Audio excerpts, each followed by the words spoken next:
Mark Thompson had never felt smaller than he did in the mirrored elevator of the Grand Aurora, the city's newest five-star palace of marble and gold. His mistress, Chloe, pressed against his arm, her perfume sharp enough to cut glass. She was 28, all legs and laughter that cost him $6,000 a month. Tonight he had promised her the penthouse, the champagne fountain, the kind of memory that would keep her quiet when his wife, Sarah, asked why the Amex bill looked like a ransom note. The doors slid open on the 32nd floor. Mark's hand trembled on the key card. "Relax, baby," Chloe whispered, tracing a nail down his lapel. "No one knows we're here." He believed her until the suite door swung wide and the concierge himself stood waiting, white-gloved, unsmiling. Behind him, the living room glowed like a jewelry box. And in the center, arms folded, stood Sarah. Mark's heart stopped. Chloe's giggle died mid-breath.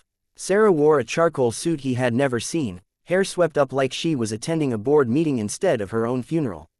The concierge bowed. "Mrs. Thompson, the staff is at your disposal." Mark's mouth opened, closed, opened again. "Sarah, this isn't. Actually," Sarah said, voice smooth as the marble under their feet, "this is exactly what it looks like. Only the ending is different."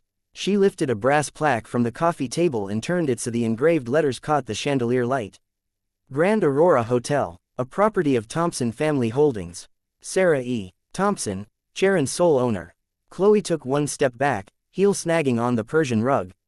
"Mark," he couldn't answer. The room tilted. He had signed the divorce papers 6 months ago in a haze of guilt and gin, too drunk to read the fine print. Sarah had asked for the business. He had thought she meant the failing boutique inn on the edge of town. Not this. Not the crown jewel he had bragged about buying for cash she had quietly rerouted into a blind trust while he was busy buying Chloe diamond earrings. Sarah's eyes flicked to Chloe, soft, almost kind. "You're younger than the last one. That's progress." Chloe flushed crimson. Mark found his voice. "You set this up." "No, darling," Sarah said. "You set the table. I just bought the restaurant." The concierge cleared his throat. "Shall I escort the lady to the service exit, ma'am?" Chloe's bravado cracked. "Mark, do something." He looked at the woman he had betrayed for 2 years and the woman he had married for 12. One wore fear like cheap lipstick. The other wore power like it had been tailored in Paris. He chose the only door still open to him. He dropped to his knees on the imported silk. "Sarah, I'm sorry. I'm so sorry." The room went still. Even the fountain in the corner seemed to hush. Sarah studied him the way a chess player studies a blundered king, curious, almost tender. "Stand up," she said quietly. He did, legs shaking. She walked to the floor-to-ceiling window. Downtown glittered below them, a river of brake lights and ambition. "Do you know what I did the day you served me papers?" He shook his head. "I drove to the hospital where our daughter was born. Sat in the parking lot and cried until security asked if I needed a priest. Then I went inside and paid off every overdue bill in the maternity ward. 23 families. I used the first check from the trust you never noticed." Mark's throat closed. Their daughter, Lily, had died at 3 days old. SIDS. He had buried the grief under whiskey and hotel sheets. Sarah had buried it in spreadsheets. "I thought money would cauterize the wound," she continued. "Turns out it only bought me better bandages." She turned. "This hotel, it's not revenge, Mark. It's oxygen." Chloe edged toward the door. Sarah lifted a finger. The concierge blocked the exit with polite menace. Sarah smiled, small and sad. "Don't leave yet, miss." Chloe, you're 28. When I was 28 I was changing diapers and chemo schedules for my mother. Life is long. Choices compound interest." She reached into her blazer and pulled out a cream envelope. "Inside is a check for $50,000 and a plane ticket to anywhere that isn't here. Take it, and you disappear from our story. Or stay, and tomorrow every gossip site from page 6 to your hometown Facebook group learns your name next to the word, homewrecker. Your sorority sisters will have opinions." Chloe's hand shot out, envelope snatched, heels already retreating. The concierge followed her out like a polite bouncer. The door clicked shut, silence ballooned. Mark stared at the carpet. "You could have ruined me publicly." "I still might," Sarah said.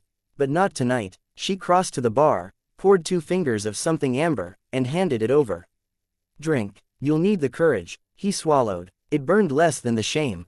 Sarah sat on the velvet chaise, kicked off her heels, suddenly human again. "I didn't buy this place to humiliate you, Mark." I bought it to remember who I was before I became your footnote. He sank beside her, careful not to touch. I forgot too. I'm not asking for forgiveness. Tell me what to do. She studied the skyline. Do you know why 5-star hotels exist? He blinked. Because people are tired, she said. Tired of economy seats in hospital corridors and funerals they can't afford. They save for one night to feel priceless. I want every person who walks through those doors to leave lighter. Starting tonight, she reached for a tablet on the side table, tapped twice. The lights dimmed to candle glow. A soft chime sounded. Watch. The double doors to the dining room opened. In streamed the night staff, bellhops, chefs, housekeepers, carrying silver trays. But instead of caviar, the domes lifted to reveal macaroni and cheese, fried chicken, slices of chocolate cake thick as doorstops. At the head of the table stood a woman Mark vaguely recognized, Rosa, the housekeeper from their old inn, the one Sarah had promoted 6 times. Rosa's eyes shone. Mrs. Thompson said tonight we feed the people who feed us. Behind her, 23 families from the maternity ward filed in, new mothers in wheelchairs, dads clutching balloons, toddlers sticky with frosting. One grandmother spotted Sarah and burst into tears. Mark's vision blurred. Sarah stood. Every anniversary of Lily's death, this dining room belongs to them. Free. Forever. You're going to help me serve. He looked at the apron she held out, white, monogrammed Grand Aurora in gold thread. His hands shook as he tied it on.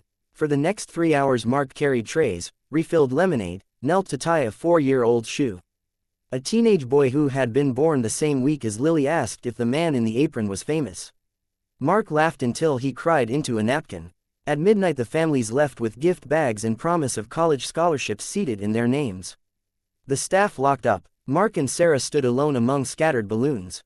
I can't undo the affair, he said. No, she answered, but you can choose what you do with the rest of your nights. She walked to the window again. Snow had started to fall, fat silent flakes that blurred the city into watercolor.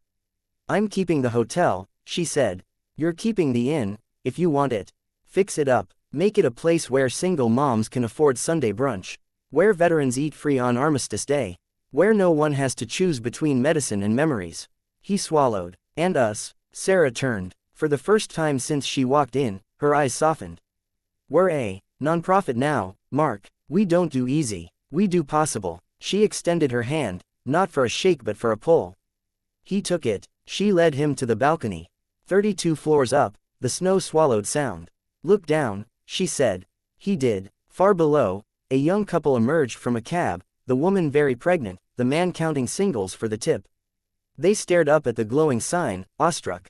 Tomorrow, Sarah whispered, they'll wake up to a corner suite, breakfast in bed, and a crib we keep ready.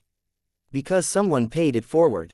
Because someone remembered. Mark's arm slipped around her shoulders. She let it stay. Happy anniversary, Sarah. She leaned into him. Happy New Year, Mark. Inside, the chandelier dimmed to a single bulb, a lighthouse for every tired traveler still searching for a room. Outside, the snow kept falling, erasing footprints, writing second chances in cursive across the sky. And for the first time in 2 years, Mark Thompson went to sleep without a lie on his tongue. He dreamed of mac and cheese, of balloons shaped like stars, of a little girl with his eyes and Sarah's fierce heart, blowing out candles that never went out. In the morning the Grand Aurora opened its doors to a city that had forgotten how to believe in miracles. By noon the lobby was full of strangers hugging strangers, trading stories instead of dollars. By nightfall the marquee read, "Rooms available, hearts required," and somewhere on the 32nd floor, a man who had once smuggled sin into paradise learned the real luxury was waking up needed. The snow melted by spring, but the story did not.